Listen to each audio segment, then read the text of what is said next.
Hey, I'm Natalie Potts, and this is the Natalie Potts podcast. If you want to talk about your business, your life, your health, and more, then you are in the right place. We do it all with humour, love, and inspiration to help you create a life you love. So, let's dive in. Thank you so much, Lisa, for joining me today. Always kick off by getting my guests to share a bit about them, because they can always do it with their own authenticity, although I choose to use that word sparingly, and their voice. So share with us all about Lisa, what you do. What I do. I'm Lisa Staker. I'm the Rebellious Coach, and I'm a career transition coach, to give it its official title. What I do is I help people who are currently in corporate roles transition to either having their own company or changing career. Why do I do this? It's because I did it myself, and I can see the benefits that it's had on my life, both in terms of kind of the flexibility of running my own business and also doing something that I love. My background before, I was in corporate for over 30 years in an insurance company, doing a very dry job as an actuary, and it's very kind of mathematical based. It was very technical, but what I really loved was the people side of things, and I think I continued in that technical role purely to access the people and the mentoring the students and developing people.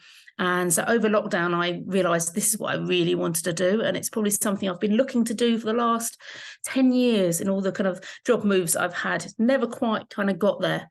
And so what I've realised is that's what I love doing. I love to be able to coach people and to help people kind of realise their kind of full potential. I see an awful lot of people in the kind of corporate world saying, oh yeah, I'd love to go off and do this, or oh no, I can't do this. And they put barriers up, and my role is to help them kind of take down those barriers. Are they actually real kind of blockers, or are they barriers they put up themselves? Because making changes is it's scary, and I try and help people overcome those fears. So that's what I do.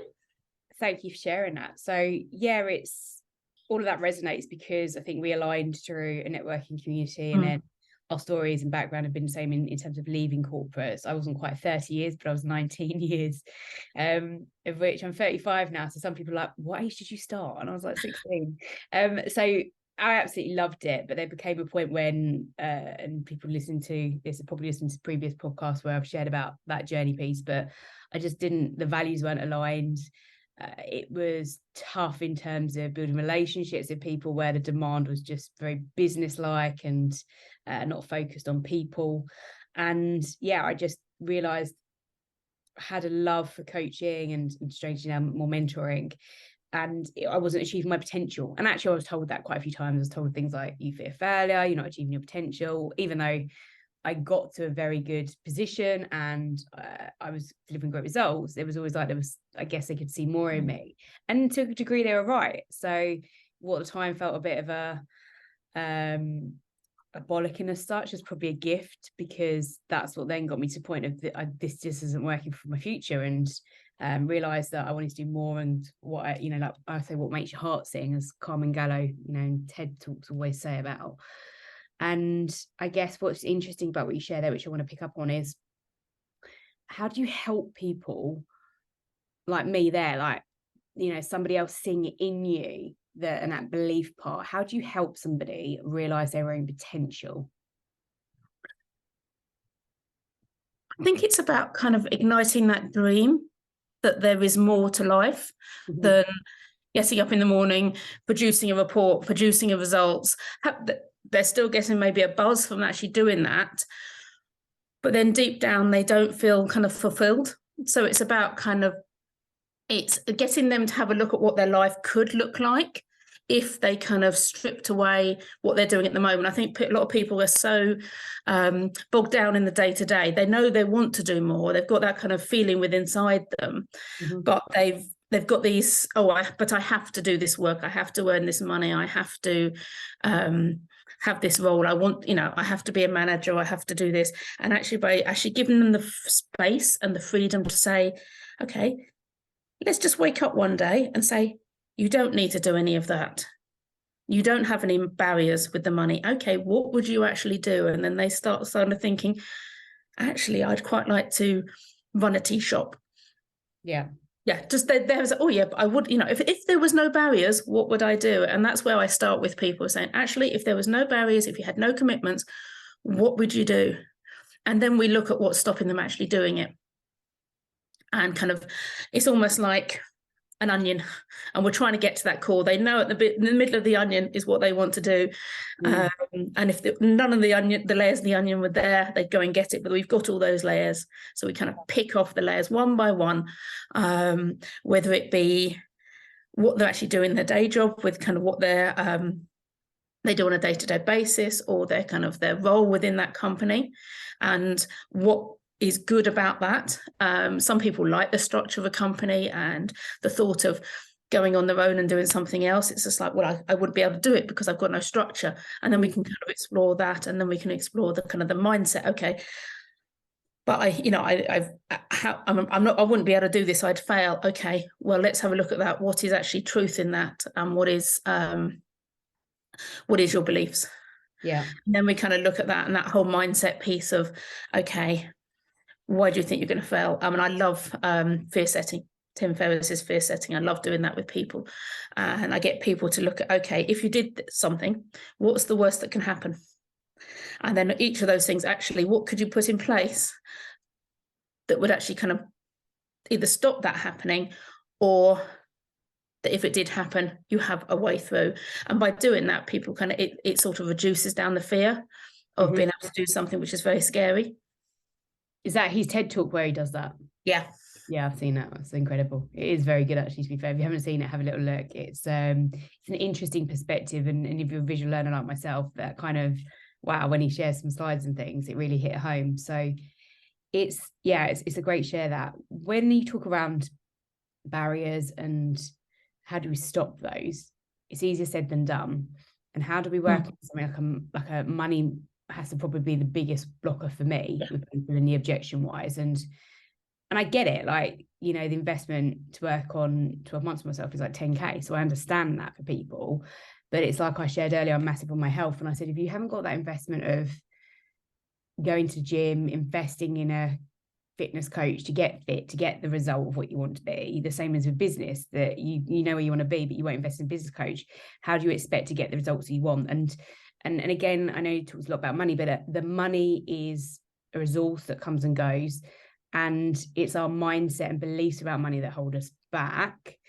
And actually, it's what the money brings. So it's a result of what that can bring you, which is the financial freedom, the freedom to do what you want when you want, etc. So how do you think, I think going back to your story though, how have you overcome that blocker for yourself? And I'm kind of assuming that you had that because, let's be honest, we all do at points with money.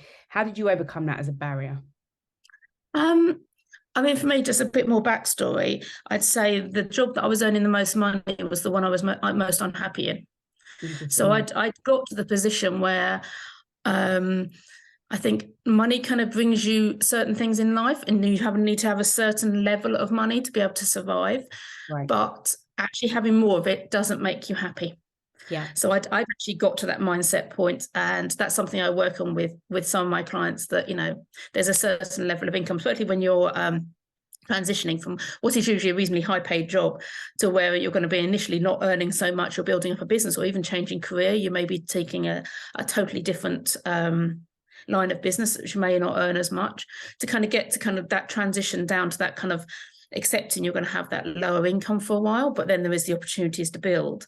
Yeah. And I think that it is a big step to kind of get that, but I think a lot of it is looking at people's perception of what actually money gives them.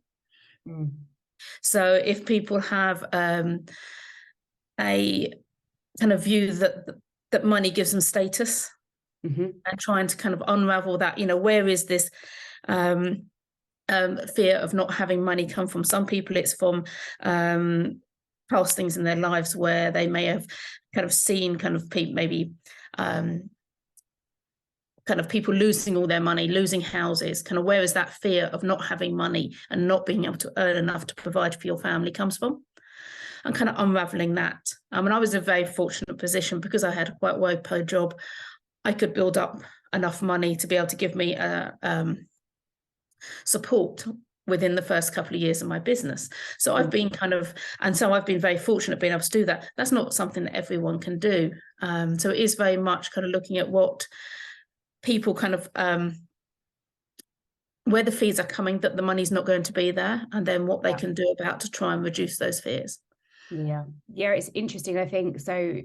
My job was well paid, but the reality was what I saw in a coaching world was people out there that, again, are like, let's do this, leave your job and things. It's like, but you don't talk about the backstory, which is what engages people, and you get the know, like, and trust factor in that your husband then pays all the bills and everything, so you don't have that pressure. There's a real difference between stress, money, pressure versus, that a stress pressure of just, you can manage, just go for it.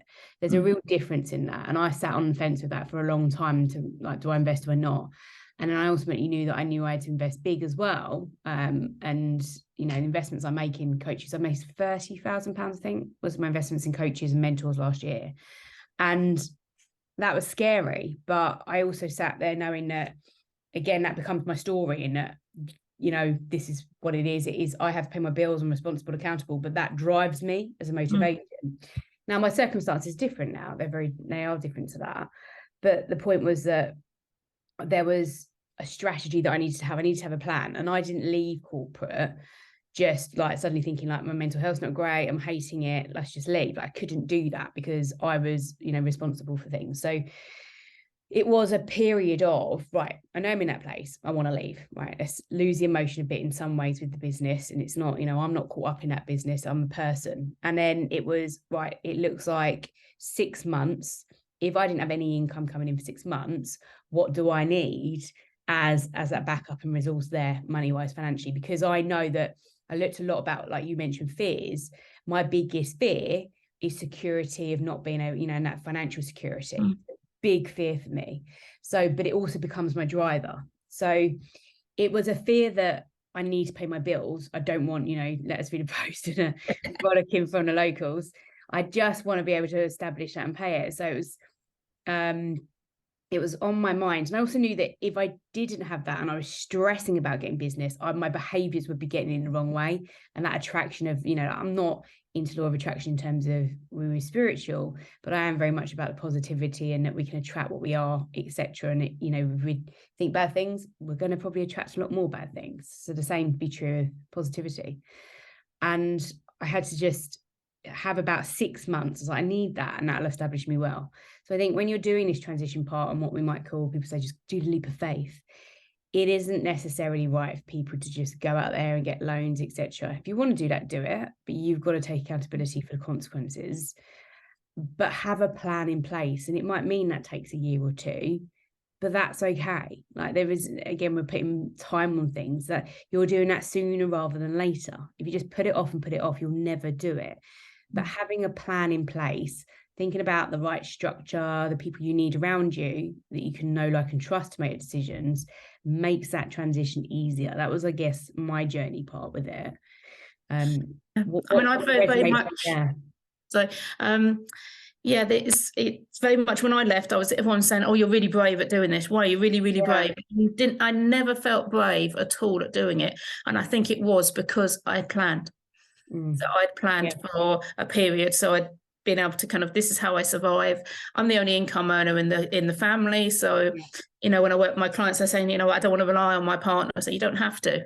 You can plan to be able to not do this. And the clients I work with, some of them, it's quite a long journey, because they will do this. I want to be able to, they have the spark that they're not in the right place within their corporate role and they want to do something. Then we can kind of work together and look at what they can do. And then they say, yes, no, this is what I want to do. But it's then going to take me 6 months, a year to be able to put the plans in place. And we can kind of work along those pieces. So there is quite a leading time before you actually make that jump. But by the time you do, you've worked on your mindset to be able to, whether it's a change of career or starting your own business, to be able to have that mindset that is different from a corporate world. And I think it was something that was a big shock to me, is how much I had to change. And then also the kind of the practical side of things, of having things in place, your support networks, the other things that you need within the business. And if you have those in place, it the whole transition is so much less scary because you've already thought of, okay, this is where I'm going to go, this is where I'm going to do. And then also having a little bit of that drive, it's just that really kind of resonate the fact that if you don't have that hunger, you're just going to sit back and say, I've got savings, I'm not going to do anything. You do need that drive, and that's where also the coaches kind of can come in and getting that accountability and actually keeping that pressure on to kind of keep getting yourself out there, getting the new clients, to have that drive, that hunger for business. Because again, people will see that in you. If you haven't got that hunger, they won't resonate with you, they won't buy from you. Yeah, it's certainly that intuition part kicking in around, again, energy is such an abused word, but you do know when it's people around you, the right people. How do people set up the network, as you mentioned there, in terms of support? What does that look like? I think that's kind of looking kind of threefold. You've got very much kind of the network within your house and kind of the support from your family to be able to do this, and getting them understanding what you're doing and being very clear with them what you need from them to be able to do it. Yeah, and that's interesting, supposing, because I know lots of people that just don't have that. They'll say, my partner just doesn't get it. How does that hinders, right? It can. And I suppose it's like anything in life. If you want to do something, if your partner is dead against it, it will make it harder. It doesn't make it impossible. And that's something that you to kind of sit down and kind of say, actually, no, I appreciate you don't get this, but this is what I want to do. And in order to do it, this is what I need from you, whether it's just let me do it, give me 6 months to do it, but having that kind of open conversation with them and kind of bring them on board. It doesn't necessarily mean they have to be your biggest ally in it or your kind of biggest cheerleader. It's wonderful if they are, but if they're not, then fair enough. But then you can kind of say, okay, but I'm going to do this. And in order to do it, I need you to leave me alone, or to just give me 6 months, or just give a kind of a time frame so that you can kind of say, this is what I'm going to do. It may be you just want them to say, actually, could you talk to your friends about it and just say, this is what I'm doing. That's all I need from you. Because that can be your network. So that can be kind of the very close network. Then you've kind of got your kind of the friends and family network, kind of taking them on your journey. And they can, when you start business, can be kind of your first source of business in some ways, because if you're thrown out to do something, they're the ones who are kind of your friends. They're going to sing about you, whatever you're doing. That can be the first marketing tool, as it were, and explaining them to why you're doing it. I had a lot of resistance from my family because I was going from such a well-paid job to something they didn't understand. Right. That's the point, isn't it? And that's where it's tough for people. And I remember Joe Wicks once sharing on a podcast, whether you like Joe or not, he shared that sometimes people just won't get it. And that's okay. When it's your loved ones, you just gotta share the why you're doing it, and the almost like you said a bit, that put some time frames on it, that this is what I'm invested in and it's a decision I make.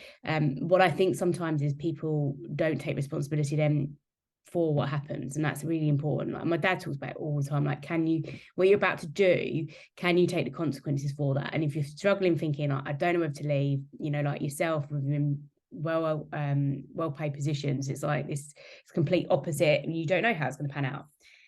Even with your drive, belief, ambition, everything, you just don't know.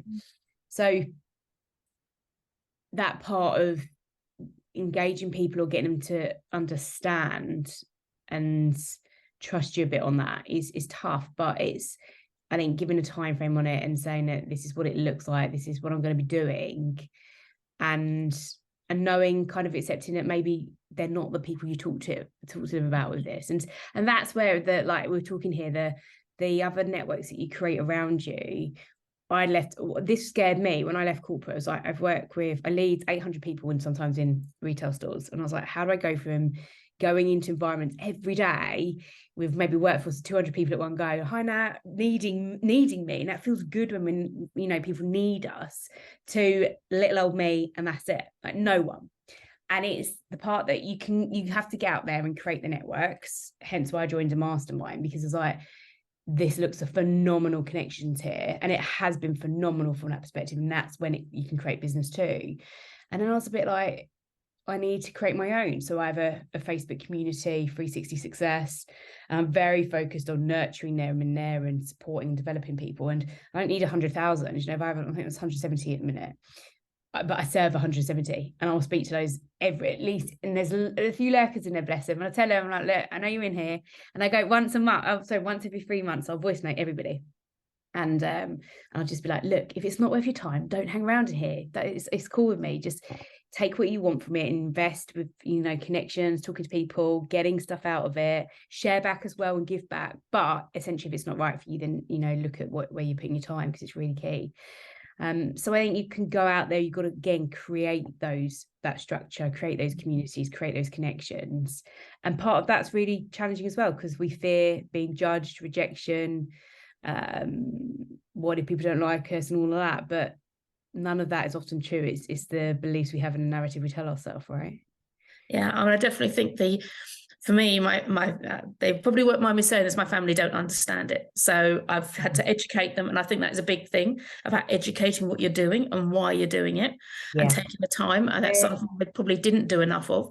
But I would say that the biggest network for me is the outside one, which I always think the outside circle, which is all the others, the meeting people on network and the other business owners, my clients, my all the people who kind of I interact with. I mainly use LinkedIn, but all the people there, my supporters there, the people who I try and give as much back to as possible, with kind of what I'm doing and the people that I resonate with. So they're my kind of, I suppose, the network I was surprised at getting. I didn't realize how much I needed to be with other business owners, talk with other business owners, because you go from corporate where you have all these networks, and maybe, in lockdown, we weren't, not retail, this was an office environment. You weren't interacting with people on a day-to-day basis. It was all virtual. Yeah. So, but you always had them there. So they're always there on Messenger. There's always there on meetings. And then you're suddenly going to nothing. And you need to replace that. And I think that's my biggest lesson from starting the business, and something that I kind of really kind of go through with my clients, is the need to build that network. And you may think, oh, it's no point. They're not going to give me clients, all these other business owners, but they will give you that support network, those connections, tips on running businesses. And I know one particular networking thing, I've had 3 different tips from one particular person, and they've just volunteered things. And they said, oh yeah, have you thought of talking to so-and-so? Or I've got this connection for you. And just kind of building those up does make you feel part of something. And I think as humans, we all need to feel part of something. Well, it's Maslow's hierarchy of needs, isn't it? Like belonging and security. And we need that. And that's that part that you said, is we're often thinking about, well, what's the finances, what's the plans, but that, again, like that inner feeling of I need to feel a part of something, in that connection. And that's absolutely key. And that's what I love about the Facebook community, works very well for me, is creating those connections. And that's how you build the business. This is what I talk a lot of clients about, is the connections part of getting out there, sharing what you do, having a confidence to do it, doing it well. There's a lot of assumption that you're credible and you're qualified, etc., in what you do. And that's really important. And building those connections and what that looks like. But just from the fact of, who do you soundboard off at the end of the day? The amount of, I used to have leaders that I'd phone on the way home, and I'd be like, it's been an awful day, this and this and this happened. Then they'd go, oh, this was my day. And I'd be like, oh my God, like mine wasn't like that bad. But it was the soundboards. And I was like, God, I feel good now. And it's like, but it was awful, but it was good. So it was that soundboard. And again, what's up here in our heads is 10 times often what the situation is. But if you don't have anybody to share that with, and these are the kind of then the thoughts, and then you procrastinate, and then when you procrastinate, you don't get out there and deliver, and that's the vicious cycle you can get in. And thank you for sharing about the part that I think that's probably something, like you said, you wish done sooner rather than later. I think I was fortunate in knowing that, because I work with a lot of people and I need people around me. I'm a strong personality of a strong ion disc, so I need people around me. And I think one of my biggest challenges, actually sharing that, is I'm currently looking at how I go about not working from home as much, because I absolutely hate it. It's really tough. It's not easy, because again, like I said, I like to be around people. So I'll go to gym every morning, then I'll get down to work. Yes, it's on a Zoom with people most of the time, etc. But I'm starting to, like you said, I prefer one-to-ones, and one-to-ones with group, but doing events as well, and being in a room with people. Room is where it happens, if you're a Hamilton fan. So it's that's completely changed things for me, looking at, right, I now need to look at the environment part, because environment's playing a big part on, I wouldn't say procrastinating, but I'm not as productive and structured as I want to be. That's it. And like I was in going to workplace and having that and that purpose as such. So that's something I'm working through. And I think it's awareness again, slowing down, speed up. I'm not rushing that. I'm taking it step by step. What does it look like? What's the right community? What do I want from it? But then I'm also a questioner. So I like to question everything and then come to a conclusion. But yeah, I think that's probably my one, is what I'd say as transition is. Think about the environment you set up. Like, yes, I did the office space at home and everything, but you've got to create that because it plays a big part. You know, like these bad boys, our phones, with, you know, I can't have an Apple Watch because I'm constantly distracted. Like, I couldn't do it. We need to manage, you need to be able to manage yourself very, very well and have a high discipline about how you run your day, how you run your business. And that shift in mindset, isn't it, of an employee to a CEO, it's very, very different. Yeah, and having that structure. I know in some of kind of the networking I've been doing, you kind of talk to people and think they're really kind of very confident, they're really good bigs, and they said they really struggle with organisation. That's something I've never struggled with because of my background. Yeah. But it's just, yeah, I can see why. If you've gone from an environment where you have this structure and suddenly you've got nothing there, and I suppose I automatically carried over my structure with me. You know, I have more C in me. So it's just like, yeah, so that kind of discipline and that things I brought over, but it's not natural to everyone. No. And to be a business owner, it's something you have to kind of consciously do. And kind of going back to your point there about kind of getting out and seeing people, something that I've observed, if I have a couple of days where I'm stuck in my office at home, I'm not as productive as the days that I actually get out and network. Right. So I can actually go and have like 3 hours of networking outside and get 7 hours of work done in the afternoon, or get 4 hours of work done all day because I'm sitting here shuffling things. And I think that is something you get very conscious. You need to kind of recognize in yourself and find the best way through it. And it might be other people, they need to lock themselves off in a darkened room to get on with stuff. Yeah. Yeah, it's interesting. It reminds me of a conversation I was having last week with somebody about, she's still in corporate and wants to leave. She's set up her business on the side hustle, whatever you want to call it, and working part-time in the business. And she just said, like, I get fearful that people judge me because I'm not just in my business. And we were like, no, it's like that's the opposite. One, you've got to start somewhere. Two, you've got the balance. And actually, three, do you know, one of the biggest things you'll learn is you will most probably be more productive with your time. And I found this, like when I was working full time, and I was very, very time deficient. I was working stupid hours a week.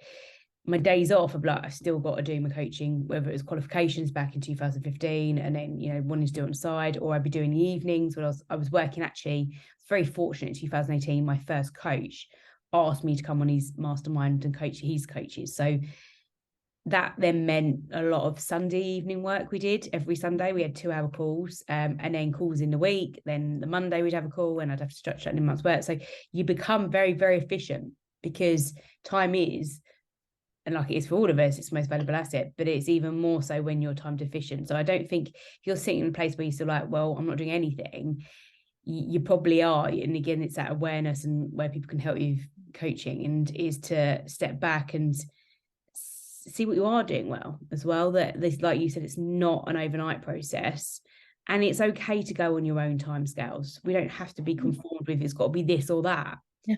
And I'm learning that more, like just do what you want to do. Yes, there's experts and there's success leaves clues, but trust yourself in making it work for you, and doing more of that will bring success sooner rather than later. That's what I tend to believe. Yeah, very much so. And I kind of think that, you know, that you can be working and say starting up your own business and things is hard. I'm not going to say it's not, and it can kind of take over. And I think having that recognizing of the boundaries of trying to give yourself the time, so that, you know, if you're, you know, very driven and want to get, you know, thinking I'm going to have to work 24 hours a day, 7 days a week, actually you may be more productive if you do actually put those boundaries in and actually say, right, I'm going to work on my business for these days. You know, there are times business owners, we do have to do things at the weekends. We are doing things there, but it's then your choice to do those things. And actually, you know, I as a coaching business, I take my calls during the day. I don't do work evenings because I actually find I don't function very well in the evenings. Right. So, you know, putting those boundaries in and having those in place and actually saying, well, that is what I want for my business. I know that means I may miss out on some business, but my health and things is more important than me burning out. So yeah, having those boundaries there is so important. Yeah.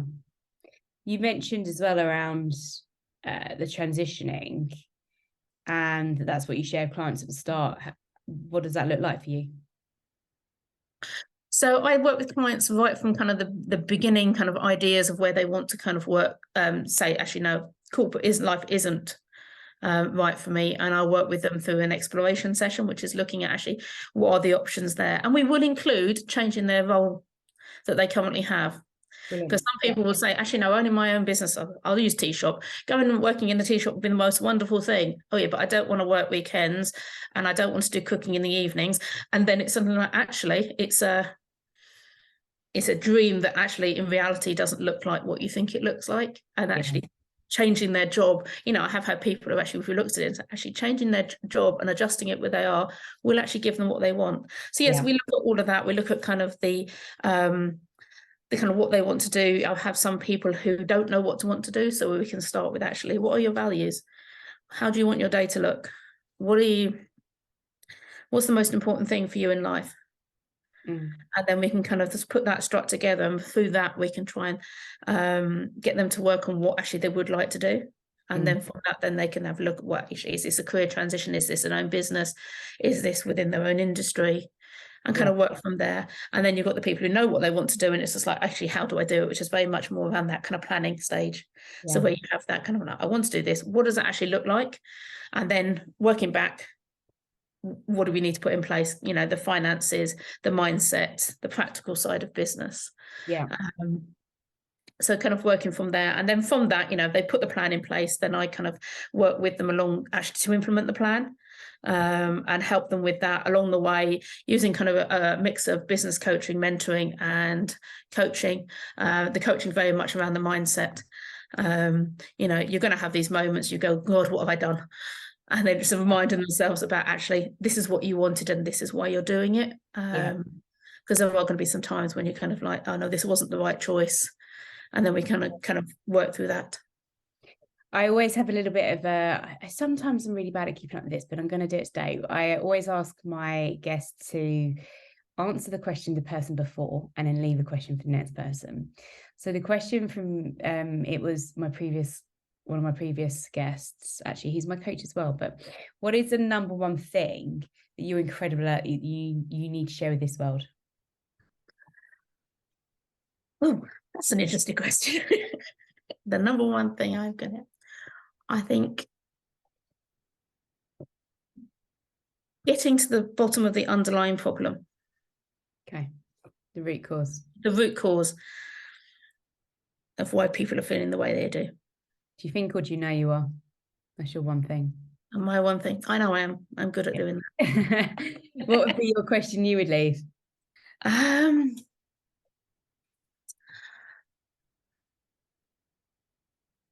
What's been your biggest learning? Okay. And I won't say qualify that with of business, because it depends on your kind of person you have. What has been your biggest learning? If I asked these and if I prep people for this, I wouldn't get as good questions. And I wouldn't get like good answers. So I love it when they're like, oh. But no, look, I really value that. It's some great shares. It's interesting, isn't it, what comes to mind? I think I remember once, I don't think I've got it on here to share, but there was one guy who was my fitness coach. Oh, yeah. He goes, if you look back 20 years from now, would you care about what you're worrying about now? And we were like, boom, what a question. I like that. And then Luke had to go after, and he's like, well, I don't know how to go after that. But it was, there was this big moment up to it, silence, and then, if you had 20 years. So, yeah, it does put people on the spot, but thank you for sharing that. Where can people connect with you best? So I'm on LinkedIn. For you, have a look for Lisa Staker or The Rebellious Coach, or you'll find me there. Also, have a look at my website, therebelliouscoach.co.uk. And if any of your kind of listeners would like my free download on Guide to Leaving Corporate, this guide is kind of designed by giving kind of a practical tips. So by the end of it, you'll have kind of a timeline of how you could leave corporate, the actions that you need to take. Is that on the website too? It's not. If you contact me, I will send you the download. Okay, cool. Yeah, I was on the sales thing yesterday and we were like, make it really simple for people like to buy from you. And I was like, that's a key point. So there we go. And connect with you, of course, is key that we do that. So I'll put these in the show notes anyway. Thank you so much for your time. Really appreciate it. Thank you for having me. It's a pleasure talking to you. Thank you so much for listening. I hope you enjoyed today's episode. If you felt inspired, please make sure you share this with a friend and subscribe to the podcast so you never miss an episode. I really love hearing feedback from you. So if you have a question, topic, or want to hear from someone you love on this show, then head to my website, Natalie Potts Coaching, and let me know. Until next time, have an amazing week and know that you have value to offer this world.